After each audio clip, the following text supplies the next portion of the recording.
देखिए हम लोग देखेंगे 51 नंबर क्वेश्चन। एसएससी के एग्जाम का पूछा हुआ क्वेश्चन है। एसएससी जीडी के एग्जाम का 2013 में पूछा हुआ था।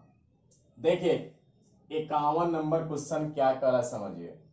सबसे पहले देखिए दिया रूट टेंडर 156 स्टार 25 वर्गमूल निकालना है। तो देखिए वर्गमूल कैसे निकालेगा समझिए। पीछे से 2 कॉमन लेते हैं वर्गमूल निकालते समय। पीछे से 2 कॉमन लीजिए कहीं भी जब वर्गमूल निकालना रहे। इकाई अंक 5 है तो 5 के लिए 5 ले लेना। अब यहां देखिए 156 कितना करीब करीब जा रहा है तो 12 का यानी 125 का वर्गमूल हो जाएगा। ये 2 अंक के पहले पॉइंट था, रूट से बाहर निकलेंगे तो आधा कर देंगे, 1 अंक के पहले पॉइंट हो जाएगा। चलिए यहाँ देखिए जैसे 81 रूट से बाहर कितना 9, 4 अंक के पहले पॉइंट तो आधा कर देना, 2 अंक के पहले पॉइंट हो जाएगा। माइनस 361 कितना का वर्गमूल है 19 का, 4 अंक के पहले पॉइंट था तो आधा कर दो, 2 अंक के पहले। अब देखो क्या करना, सब जोड़ देना। पॉइंट के बाद यहाँ 2 अंक है, यहाँ 1 अंक है, तो एक को 0 देकर आपस में बराबर करके तो जोड़ दीजिए।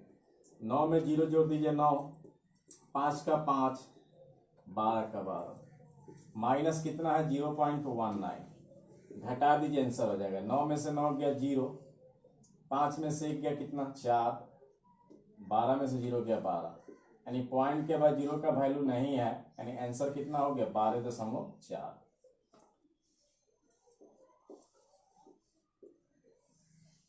देखिए 52 नंबर क्वेश्चन समझिए। कर 9 पूर्णांकों का औसत 11 है। देखिए 9 गो संख्या दिया और इसका औसत दिया 11, तो याद रखिएगा जहां जहां संख्या औसत मिलेगा हमेशा गुना करना है। वही कर रहा है 9 गो संख्या का औसत 11 है तो संख्या गुने औसत।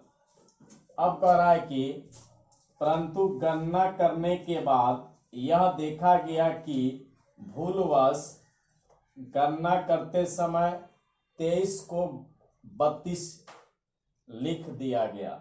देखिए उसको लेना था, पढ़ना था या लिखना था 23, लेकिन गलती से लिख दिया 32। तो याद रखना सही वाले को जोड़ देना है। देखो लिखना था कितना, उसको 23 लिखना था, सही वाला को जोड़ देना, गलत वाले को घटा देना। अब कह रहा होगा शुद्ध औसत यानी सही औसत निकालिए, तो जितना संख्या रहेगा उससे भाग दीजिएगा। फिर से देखिए 9 गो संख्या औसत 11, संख्या गुने औसत।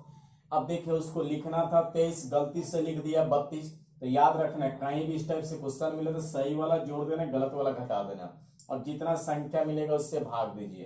तो 9 गो संख्या 9 से भाग दे दीजिए। अब चलिए कैलकुलेशन कर दीजिए। 11 9 कितना 99, प्लस 23 में से 32 घटा दीजिए। 23 में से 32 घट जाएगा तो बोलिए कितना हो जाएगा -9, माइनस 32 में से प्लस 23 चला गया कितना -9, और बट्टा कितना 9। चलिए घटा दीजिए, 99 में से 9 गया यानी 90/9, घटा दीजिए 10, आपका आंसर निकल गया। चलिए अगला क्वेश्चन आते हैं। देखिए 53 नंबर एज का क्वेश्चन है, आयु संबंधित प्रश्न का। कर 2 वर्ष पूर्व 8 सदस्यों के एक परिवार की औसत आयु 18 वर्ष है। देखिए 2 वर्ष पूर्व यानी पीछे, यानी पूर्व का चर्चा कर रहा है, यानी पहले का चर्चा कर रहा है। कह रहा है 2 वर्ष पूर्व एक परिवार, 2 वर्ष पूर्व 8 गो सदस्य, कै गो सदस्य कर रहा है 8 गो सदस्य के परिवार का औसत आयु 18 वर्ष है। तो देखो संख्या 8 औसत 18, तो जहां जहां संख्या औसत मिले गुना कर दीजिए। ये 2 साल पहले का चर्चा कर रहा था। चलिए गुना करते हैं, 8 रहे 64 के 4, हासिल कितना 6, 8 8 4 14, 8 6 14, 144 वर्ष का हो गया। कै साल पहले 2 साल पहले 8 गो सदस्य, 8 गो सदस्य मिलके 144 वर्ष का। अब देखिए पहले 2 साल पहले माने 8 गो सदस्य कै वर्ष का 144 वर्ष का। सबसे पहले इसका निकालना सब वर्तमान। तो देखिए वर्तमान कैसे निकालेंगे, तो 2 साल पहले 8 गोला मिलकर कै साल के 144 साल के, तो वर्तमान कैसे निकालेंगे समझिए। पूर्व से जब वर्तमान में आना है तो जुट जाता है, क्या होता है जुट जाता है। तो अगर एक सदस्य 2 साल पहले का चर्चा करेंगे तो पूर्व से वर्तमान में जुटेगा।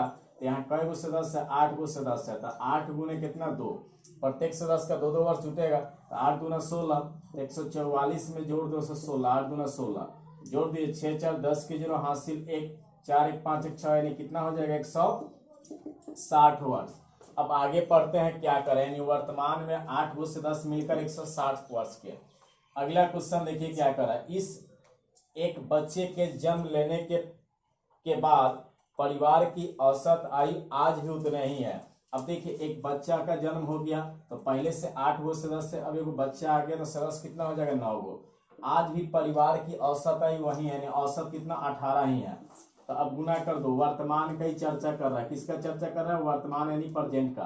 पहले से 8 गो सदस्य का एगो बच्चा का जन्म हुआ तो 8 हुए वो 9 गो संख्या हो गया, औसत वही है, नहीं 18 ही है। तो संख्या गुने औसत, गुना कर दिए 9 8 72 कर दो हासिल 7, 9 7 कितना 16, 162 वर्ष का हो गया। अब देखिए क्या पूछ रहा है, पूछ रहा है कि बच्चे की आयु कितनी होगी। देखिए बच्चा का आयु पूछ रहा, बच्चे की आयु माने बच्चा का एज पूछ रहा था। देखिए 162 में से यहाँ 160 घटा दीजिए, बच्चा का निकल जाएगा, यानी बच्चा कै साल का हो गया, बच्चा 2 वर्ष का हो गया। चलिए क्या कह रहा है समझिए, यहाँ एक विक्रेता 225 रुपया की कलाई घड़ी खरीदता है। देखिए जब किसी भी वस्तु को जब खरीदेगा तो याद रखिए, किसी वस्तु को जब हम खरीदते हैं तो उसे क्रय मूल्य कहते हैं, बेचेंगे तो विक्रय मूल्य कहते हैं।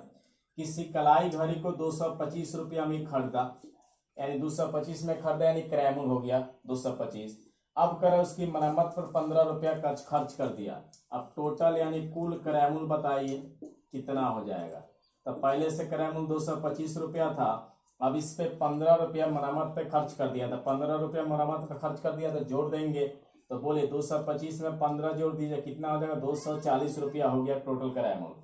अब करा इसे 300 रुपया में बेच देता है, तो बेचेगा तो क्या हो जाता है होगा विक्रय मूल्य, यानी विक्रय मूल्य हो गया कितना 300 रुपया। अब आपसे क्या पूछ रहा है, उस पर होने वाला कुल लाभ परसेंट बताइए। तो लाभ परसेंट का फॉर्मूला याद कर लीजिए, दोनों का अंतर गुने 100 बट्टा दोनों में जो छोटा हो। चलिए दोनों का अंतर यानी क्रय मूल्य विक्रय मूल्य का अंतर बोलिए कितना का, तो दोनों का अंतर हो जाएगा गुने 100। लाभ जब का है तो याद रखिएगा नीचे छोटा वाला बैठाइएगा, हानि कहेगा तो बड़ा वाला, तो दोनों का अंतर कितना हो जाएगा गुने 100। लाभ का रहा तो लाभ में छोटा वाला, तो छोटा वाला कौन है 240। या पढ़े होंगे आप लोग, लाभ बराबर लाभ गुने 100 बट्टा क्रय मूल्य, दोनों का लाभ कितना, तो दोनों का अंतर 60 हो जाएगा गुने 100 बट्टा क्रय मूल्य, तो क्रय मूल्य कितना 240। चलिए घटा दीजिए 60 गुने 100 बट्टा 240, घटा दीजिए 6 चौका 24, 4 से कटा दीजिए 25 चौका 100, यानी कितना परसेंट आपका लाभ हो जाएगा 25%।